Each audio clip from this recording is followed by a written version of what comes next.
Emmanuel Daguerre. Prévision énergétique de novembre 2017. Préfiguration de l'année du féminin. Mes amis, il y a tellement de choses à dire, alors allons-y. Une préfiguration du retour au féminin divin. En octobre, nous avons commencé à voir que le prochain niveau d'éveil était en train de s'installer dans le cœur et le mental de l'humanité. Cet éveil est directement lié à l'influx des énergies féminines divines qui s'activent dans la conscience de chaque personne sur la planète, en nous préparant aux nouveaux changements à venir en 2018 et au-delà.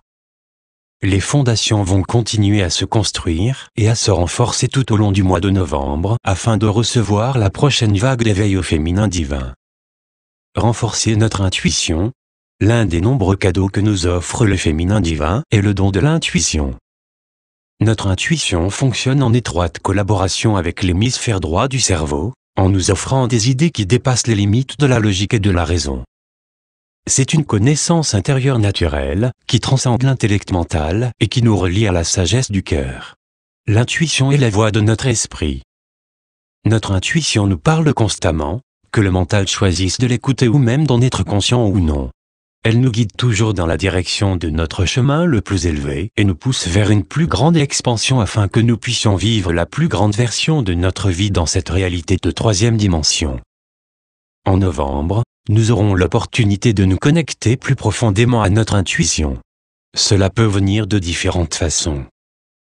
La seule chose que l'on nous demande, c'est de faire attention et de vivre autant que possible dans le moment présent. Ce qui contribue considérablement au renforcement de la connexion à notre intuition, afin d'être prêt pour la prochaine phase de notre éveil personnel et collectif. En nous connectant à notre intuition, nous permettons à notre vie de se dérouler avec plus de facilité. Plus nous sommes alignés à ce courant supérieur, plus nous sommes alignés afin de créer une vie d'accomplissement, de joie, d'amour, de paix, de prospérité, de liberté et de bien-être. L'illusion se dissout.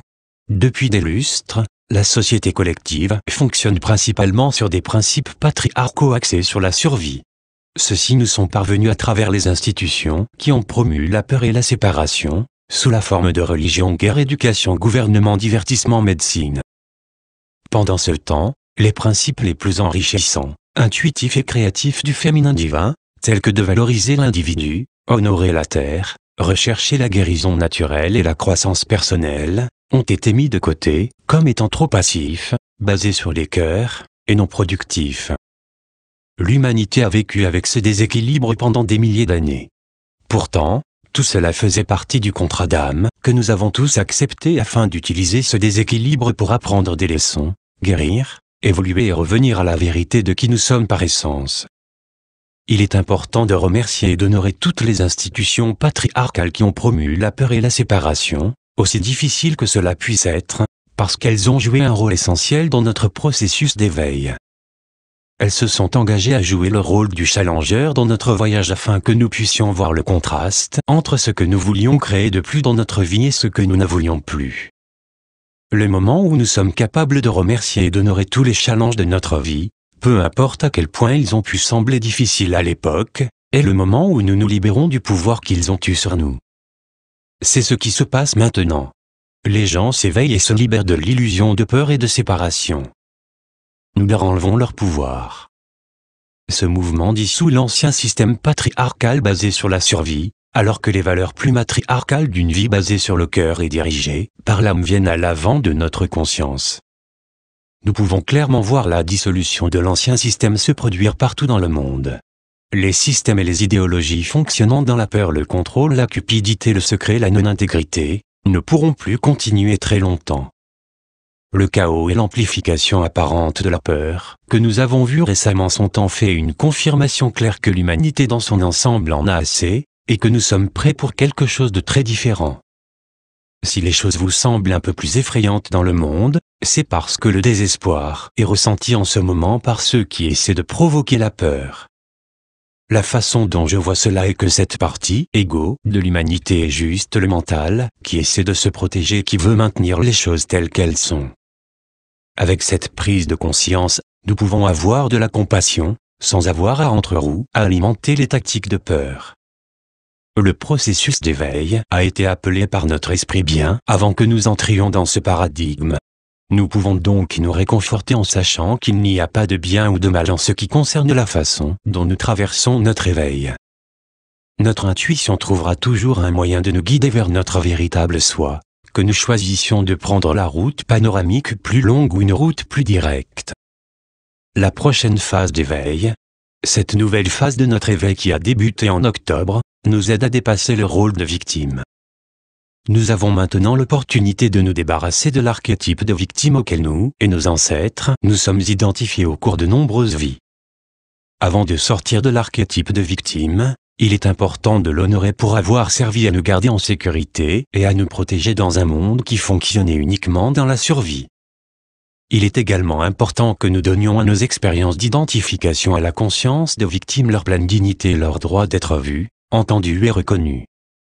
C'est en fait la première étape pour nous libérer afin de ne plus continuer à rester dans le rôle de victime. Nous ne voulons en aucun cas minimiser, rejeter, blâmer ou nier tout ce que nous avons vécu pendant ces moments où nous nous sommes identifiés comme étant une victime. La deuxième étape pour nous libérer de la conscience de victime, c'est d'accepter chaque personne expérience chose telle qu'elle s'est manifestée dans notre vie, sans essayer de la changer. En acceptant ces choses, nous ne disons pas que nous raisonnons, approuvons ou sommes d'accord avec celles-ci. Nous nous donnons simplement la permission de ne pas leur permettre de nous définir. La troisième étape pour nous libérer de la conscience de victime, c'est d'abandonner le blâme, en d'autres termes, c'est de pardonner. Le blâme vient d'un besoin de faire que quelque chose ou quelqu'un d'autre soit juste faux ou bon mauvais, et soit en quelque sorte responsable de ce que nous avons vécu. Par essence, nous sommes le créateur de toutes nos expériences. Lorsque nous fonctionnons consciemment à partir de notre soi créateur, nous transcendons la dualité.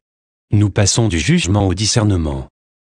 À mesure que nous avançons dans la beauté et la puissance de notre soi créateur, nous avançons en choisissant seulement ce qui semble être en alignement pour nous, en libérant ce qui ne l'est pas. Nous comprenons juste que lorsque quelque chose résonne ou ne résonne pas avec nous, ne signifie pas que c'est bon ou mauvais, ou que ce soit la décision de quelqu'un d'autre pour nous, ou vice-versa. Pouvez-vous sentir combien il est plus facile de fonctionner à partir de cet espace ? Il y a une résonance ou pas de résonance. C'est-à-dire, je choisis plus de ceci, ou je choisis moins de cela ou rien du tout. Il n'y a plus besoin de bonne ou de mauvaise étiquette. C'est la liberté. La quatrième étape pour dépasser la conscience de victime, c'est de récupérer notre pouvoir. Reconquérir notre pouvoir signifie que nous nous engageons à nous connecter à qui nous sommes par essence.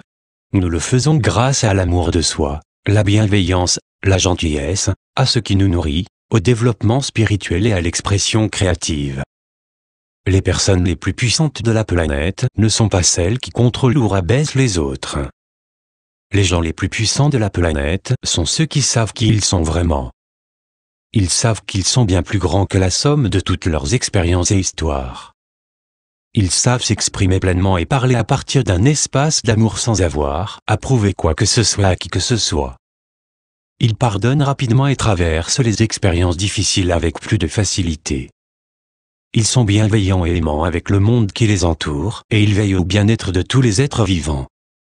Ils font une différence sur la planète, sans se soucier de l'ampleur de l'impact que cela peut avoir. Ils voient au-delà de la race, sexe, religion, orientation sexuelle. Ils encouragent et célèbrent la capacité des autres à s'épanouir. Ils se considèrent comme faisant partie d'un tout plutôt que comme étant séparés de toutes les autres formes de vie. Ils savent aimer, être ouverts et vulnérables. Ils sont positifs et optimistes. Ils affirment ce en quoi ils croient. Et bien plus encore. Juste un petit aperçu du féminin divin. Les idées partagées dans ces prévisions sont juste un petit aperçu de ce qui est en train de se mettre en place avec la prochaine vague d'éveil grâce au féminin divin. Ça va être tellement puissant. En décembre, le féminin divin sera présent dans toute sa gloire, afin d'inaugurer l'année du féminin divin en 2018. Je serai tellement heureux d'en dire plus sur la signification de tout ceci, pour nous dans les mois à venir. Pour l'instant, nous pouvons nous permettre de recevoir et de digérer cette phase actuelle d'éveil, afin d'être prêt pour toute la magie qui va bientôt arriver. Jusqu'à la prochaine fois. Miraculeusement vôtre. Emmanuel. Traduction Marinette Lépine transmis par Translite.